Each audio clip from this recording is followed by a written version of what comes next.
welcome to our Through the Voice for Goy, and we are going to cover Valentine's Day stories now. And our title for the entire series is Mogache Taru Altarchan Paltadi. So it's going to be a completely informal interview, and I'll start with the interview. Uh, so I don't really want to go start with a very basic how you all met and everything. So I just want you all to tell me the favorite memory you all have of each other or together. The favorite memory together is Feva Lake. Feva na? Lake, yeah. So you want to tell that story? Yeah, so it was Smriti's birthday. It was her 30th Yeah. birthday. And we had gone to Nepal to celebrate her birthday. So from Kathmandu, we went to Pokhara. Pokhara. Yeah. So at Pokhara, there is this huge lake which is called Feva Lake. And there are a lot of boat rides in it, and there is a island in the center of the lake which has a beautiful Devi temple, and across the lake you can see the Himalayan range. It was very beautiful, and we decided, okay, fine, we will take a boat and we will go to the center of the lake, and we went beyond the Devi temple, and Started raining. So what was happening around that time is that it was raining, and so you couldn't see the mountain range, and it was also really cold. So we were also very worried because we had like one pair of winter clothes, and that we had with on each other, and there is water below, and it's raining. So and we didn't know how to swim. and that time we didn't know how to swim. So and it was anyway very cold. So we were very, what do you say, very worried that it's going to rain and what are we going to do. And it just started raining. And the person who was taking us along, he was absolutely Chill. okay. He was absolutely okay. He was like, okay, it's raining. Now we have nothing to do. We will sit in the middle of the lake while it rains. And he lit a cigarette and he's smoking, and we're looking at him. And it was just so nice. It's like you can be this calm in life. It's raining. Yeah, and yeah, that's a very nice memory. It was a very serene experience, and it was very. It's a memory that calms us down even today. Even if we are going through some kind of turmoil, and we think about that memory, it just relaxes us. It's like everything was going wrong, but it was just really beautiful.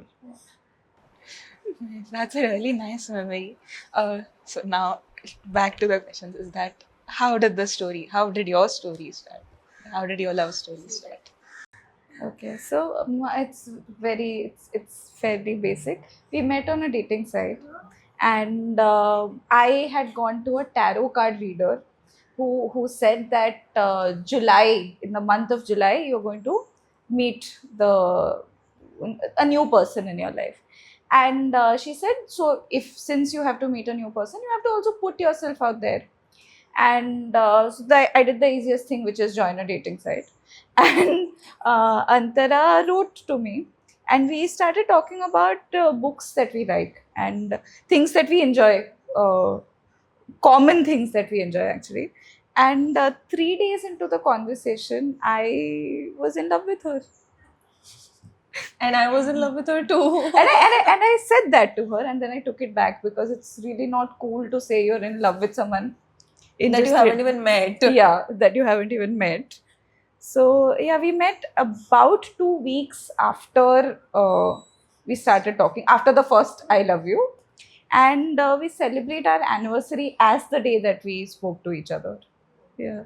That is 2nd July.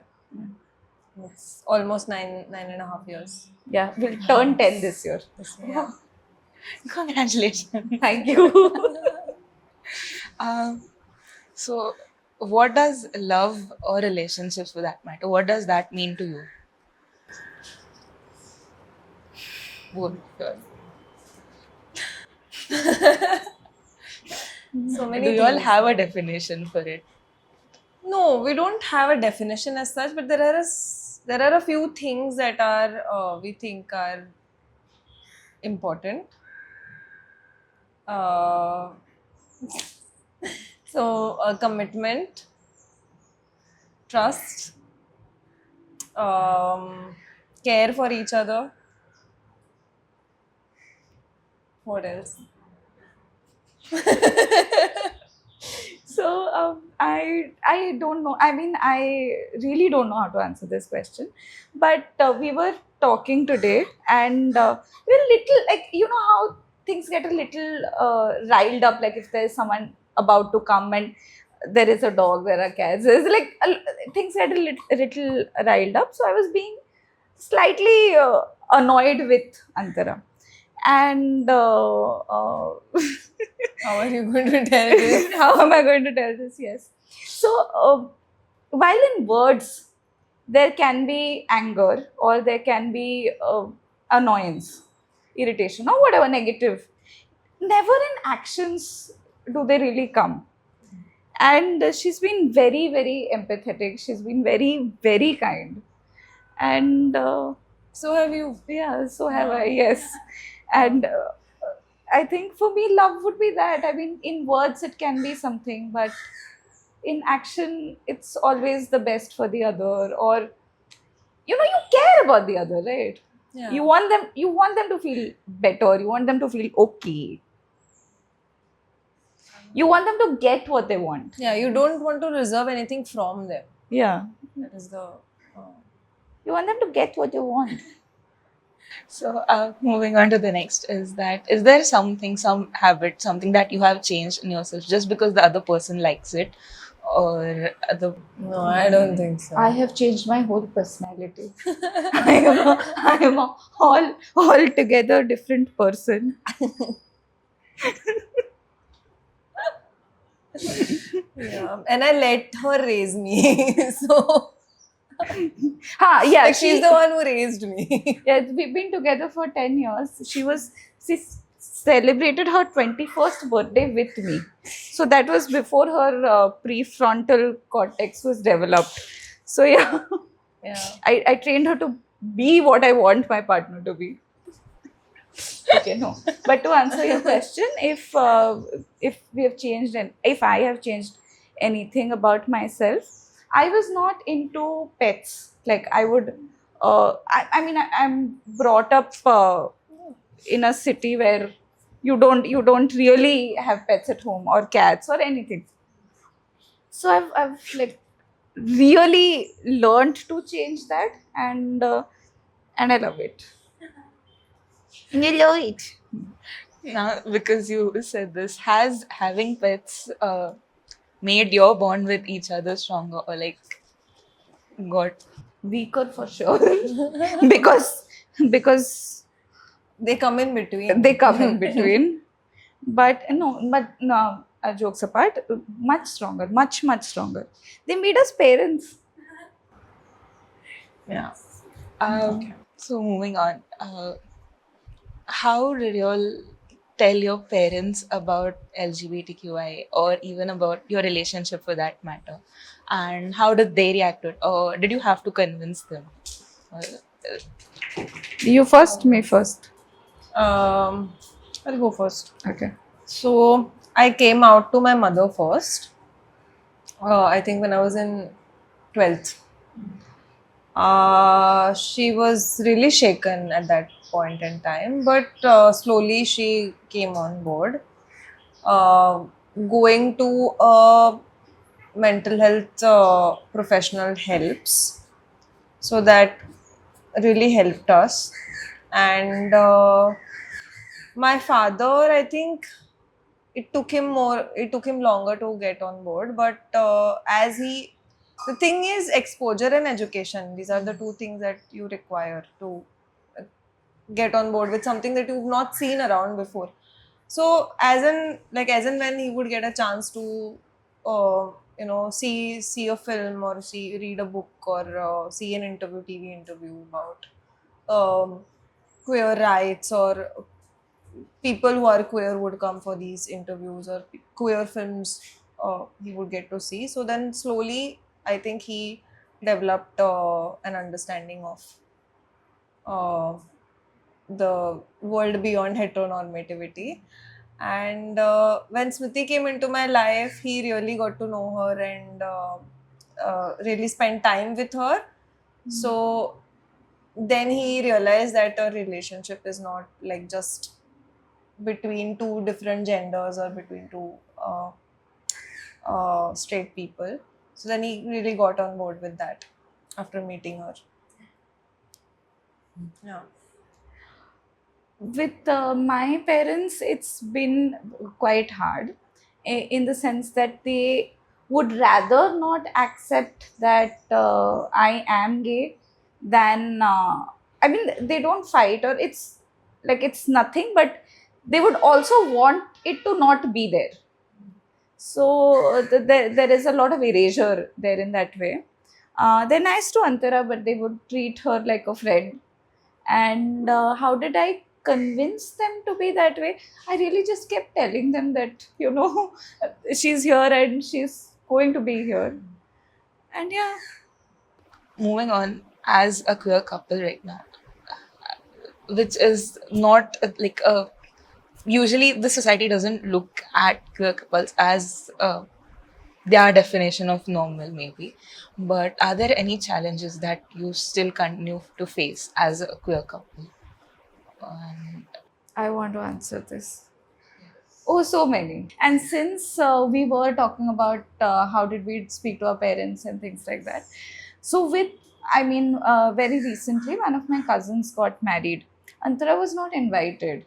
And friends don't get invited, which makes sense. But if it's your partner of 10 years and you have a home with them and you have a whole life with them, and it's not even a question that you can expect that she be invited. And it's a really small thing. It's not society at large. I'm just saying that even extended family can just pretend not to see or look the other way, and that's like one of the first challenges that you face in just outside of yourself in a heteronormative setup. Other than that, there are no legal benefits. There is no recognition in. I don't know any of my friends who are straight who would call their partner of 10 years just their girlfriend, or would just say, oh, we are dating. I mean, there's just not enough terminology to cover what we experience. And yeah, for more factual information, No, Antara. that is factual. More factual. I think you've yeah. There's a lot. See, we don't we're not seen as equals like this couple. So yeah, it's still not there. I mean, it'll be a long way till we get there. Even if we get legal rights tomorrow or tonight, I think will still not be seen as a family by the heteronormative society, and they have a certain list of requirements which we can't fulfill, including reproduction. So yeah, I think it'll be a long time till we get there. since you mentioned legal rights, and that was one of my next questions, is that if we as a society could change something legally in terms of queer couples or in terms of non-straight couples for that matter, what would you want to change about, or what changes would you like to see coming up? Equal rights, yeah. Everything should be like it. Everything should be equal for everybody, right? So that is the thing. I mean, marriage is just a part of it. Then there is adoption rights. There are so many things. It just has to be, I feel, just has to be equal for everybody. Yeah. I know. And protection. Yeah. Yeah, I agree with you. And And I think I think we're covering the umbrella. What about trans rights? What new things do we need from in terms of legal requirements? See, while there is recognition of trans as a category now, there are also other issues, as in you need a doctor to tell you, allow you that yes, you are trans. And I mean, that should change. There's just so much violence, right? And I mean, there is a set of rights that are supposed to be equalizing, but there also needs to be anti-discriminatory uh, practices like that. That should also be there. So yeah, I mean, marriage equality, property, all of that is one end of it, and then there is real protection that should be there. Yes. Absolutely. Yeah. I hope we get these changes. Yeah, and in terms of medical, this also, in terms of access to health and medical services, I think trans people require it more than any other part of the in terms of regular well-being. So that should be provided. Yes, definitely. So we'll have a small rapid fire question session. So you have to answer, like you have to give her answer or what you think is her. acha, yeah. Yes. We played so many of those. Okay. So favorite color. You have to tell her favorite color. You have. Red. Blue. Is it correct? I Incorrect? don't know. I don't have a favorite color. So okay. Okay. Okay. Hers. She was right about me. Okay. Yeah. Okay. Yes. So, what is one gift that you can always give the other person, and you know that person will like? 5 stars. I actually don't know. I think she would be happy with a new phone every time she gets a new one. Okay. Yeah. Like or flowers. Flowers. She's happy with flowers. Antara is very easy to please. I mean, you can get her anything, and the fact that you've gotten something for her would make her so happy. Nice. So yeah. 3 words to describe Nada. Kind. Cute. Smart. Intelligent. Kind, funny, and intelligent. Yeah. Nice. If you could live you could get her to live a life like a book character, what book character would suit her the most? Or what book character would suit her the most? Take a moment before answering Yeah. because I'm taking a moment to decide. Yeah, I have no idea.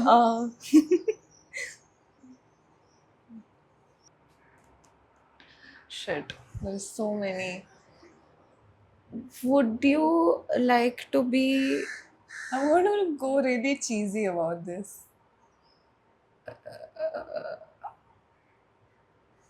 You go ahead. I'm going to like borrow your answer. Why? I'll pick something from the same universe. No idea what I'm about to say. I will pick something from the same universe. You go ahead. Rebecca Bloomwood from the Shopaholic series.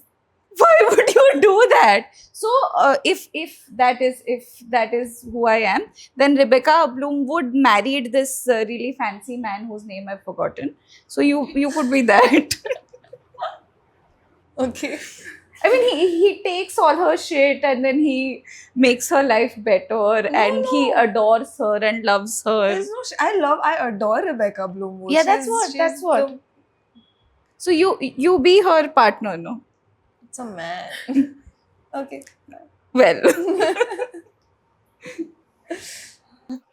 So if and when you'll ever have fights, who is the first one to apologize? Who's the first? I am very quick to resolve fights and sometimes quicker than I should be. I mean, the fight's not over entirely and I would want to resolve it. So that's why I'm saying it's me. But Antara is also like she apologizes quickly. I know. Yeah. Um, so, who is the better surprise giver, or who plans the best surprises? She Me. does. She does. Yeah, Me. she does. Me. Um, is there a destination that the other wants, you know, that the other person wants to visit? Kerala has been on the list for a very long time. Thank you for saying that. Yes. For a long Yes. time. For Antara also Kerala now. Why? I've gone there Because I don't twice. know the answer. Twice in 2 years. I I've see gone. this is a rapid fire and I don't know the answer. Okay. But where would you like to go? No, Kashmir, I guess. Now, especially. Yeah. And I hate the COVID, but still.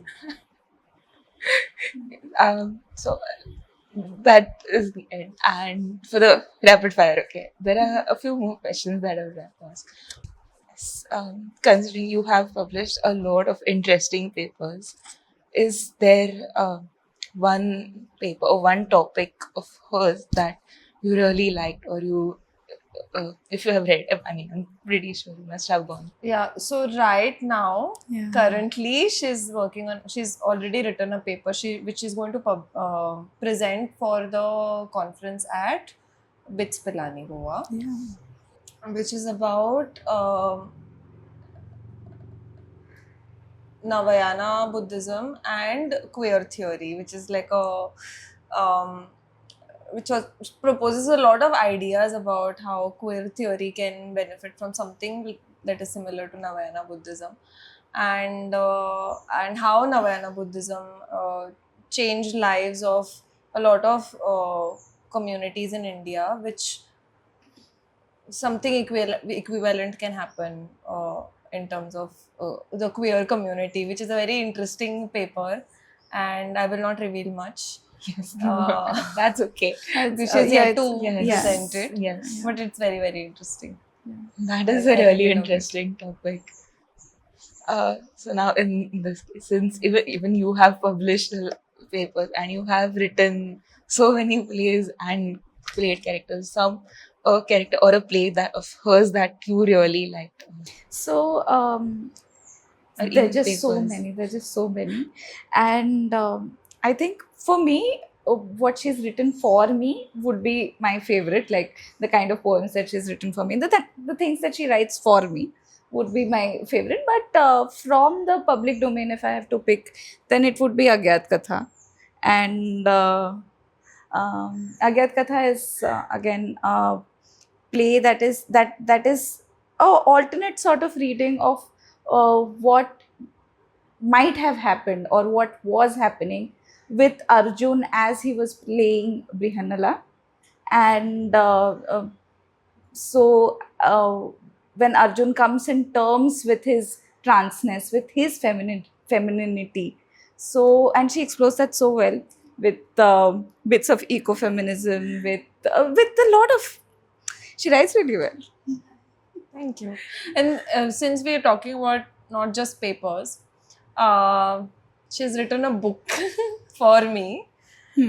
What is that one advice, or advice is a very weird word, or some words of wisdom, since you will have a relationship that is like almost 10 years, as you mentioned? What is one thing that you would like to tell the current generation about love, about relationships, or about maybe putting in efforts to maintain a relationship? Anta, go first. I feel very old. Well, go first. I'm sorry. I don't know actually. There's no advice as such. I think be faithful to who you are and be faithful about who you are to your partner and be faithful to your partner. I think these are the three things. Yeah. Be kind. Don't just Be agree kind to with your me. partner and care about them. Care about them more than just what you need from them. Care about them, about who they, I mean, what they want to become, who they want to be, and be kind. Just be kind to your partner. If not in words, then in action. Okay, and moving on to the last is that what can we as a society or everybody, each one of us, maybe bring about one change in ourselves or do something together with which we can be more accepting and more acknowledging for that matter about queer communities or about queer couples or everything in general. Make gay friends. Have friends that are gay. Allow people to come out to you and continue to be in their life once they've told you that they're gay.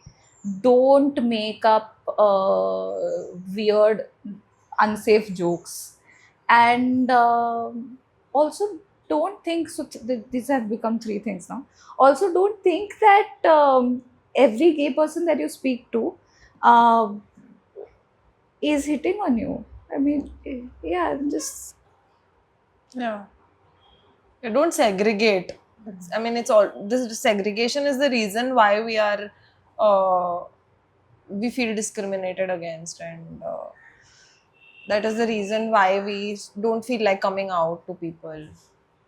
So, I think when like there are many tribes, I think, across the world which accept queerness as a part of the tribe. So that's not happening in modern society.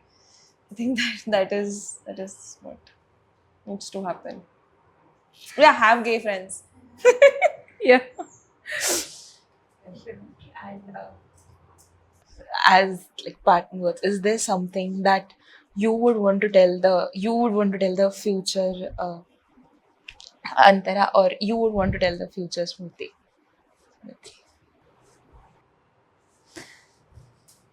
I am so proud of how far I have come. Future school. You are telling future Antara. That Smriti is very, Very proud, proud of how far she has come. I don't want to tell anything to the future Smriti. I want to tell something to the Chotu Smriti. Okay. Uh, you have no idea how far you're going to go. Okay. So thank you so much for giving us your time, and I really enjoyed this interview. I hope you all did too. Yeah, we did. And, congratulations again, and all the best for your journey. Thank you. In this episode, we spoke with Smriti and Antara about their relationship, and for more such stories, stay tuned and keep watching The Voice for Goy. The Voice for Koi.